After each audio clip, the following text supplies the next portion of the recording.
L'association SOS Amitié fête cette année son 50e anniversaire. À cette occasion, je reçois ce soir sur ce plateau le président de l'antenne ligérienne. Avec lui, nous allons tenter d'en savoir un peu plus sur cette association qui cultive la discrétion. Christophe Pénard, bonsoir. Bonsoir. Alors effectivement, pouvez-vous nous présenter en quelques mots cette fameuse association ? Alors, l'association SOS Amitié est une association d'écoute par téléphone, 24 heures sur 24 et 365 jours par an, pour toute personne en situation de crise, pour toute personne qui se sent mal à un moment de sa vie, ou à un moment son existence. Son existence. Donc on l'a dit, SOS Amitié dispose de 2 antennes dans la Loire. Il y en a une qui est à Roanne, une autre à Saint-Étienne. Comment fonctionne-t-elle? Qui sont les personnes qui travaillent dans ces structures? Alors ce sont des bénévoles de tous âges, de tout niveau socio-culturel, de toute origine et de tous horizons. Des personnes qui sont formées à l'écoute, des personnes qui se relaient pour assurer cette écoute 24 heures sur 24 et qui vont se préparer à entendre des situations de mal-être et des situations difficiles. Est-ce que c'est facile de trouver ce type de bénévoles-là? Parce que c'est compliqué quand même de devoir faire face à ce type de population qui est souvent en détresse. Comment ça se passe? Alors nous assurons 2 périodes de recrutement par an pour toute personne qui a une sensibilité à l'écoute dans sa vie personnelle, qui à un moment a été peut-être amenée à écouter un proche. Donc là, vous faites une réunion, c'est prévu à quelle date?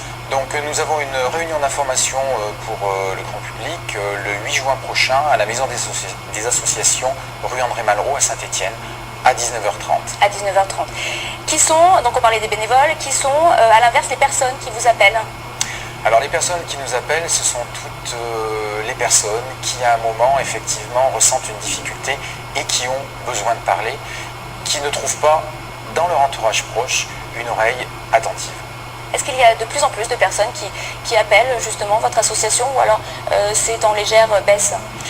Alors il y a une progression constante qui fluctue un peu, mais de chiffres. En 2010, nous avions pour l'antenne de Saint-Étienne 12 000 appels, en 2000, pardon, et en 2010, nous en sommes à 24 400 appels par an. Comment peut-on expliquer cette recrudescence qui est quand même assez symbolique? Assez symbolique. Alors c'est vrai que nous sommes dans une société complexe, individualiste, qui fait que chaque individu ne s'y retrouve pas forcément et malgré les moyens de communication multiples et variés qui se développent, les gens, semble-t-il, ne se sont jamais sentis aussi seuls. Aussi seuls. En tout cas, ces 50 ans coïncident avec le congrès national, le 14e, qui se déroule donc à Saint-Étienne du 3 au 5 juin prochain. Que va-t-il se passer rapidement durant ces 2 jours? Donc c'est la première fois que le congrès national est dans la région Rhône-Alpes et plus particulièrement Saint-Étienne. Donc 3 jours de conférences, 3 jours de travail et d'échanges avec des psychologues, des psychanalystes, comme Madame Kidler, qui effectivement va évoquer au travers d'une conférence les espaces virtuels et poser la question du renouveau du lien social. Une psychothérapeute, Rosette Poletti, qui est responsable du centre de formation de l'accompagnement des personnes, qui viendra tenter d'apprivoiser ce lien ou les aléas du lien et de la vie. Donc pas mal de conférences. Pas mal de conférences dont la thématique est lien et solitude. Lien et solitude. Voilà. On a bien compris que c'était important dans notre société d'aujourd'hui. Lien et solitude, qui fait écho à la grande cause nationale 2011, la lutte contre la solitude. La solitude. En tout cas, pour ceux qui souhaitent s'inscrire à ce colloque, ce congrès national, il y a un numéro de téléphone. C'est le 07 61 05 52 52. Il ne faut pas hésiter. Merci à vous d'être venu sur ce plateau. Merci à vous.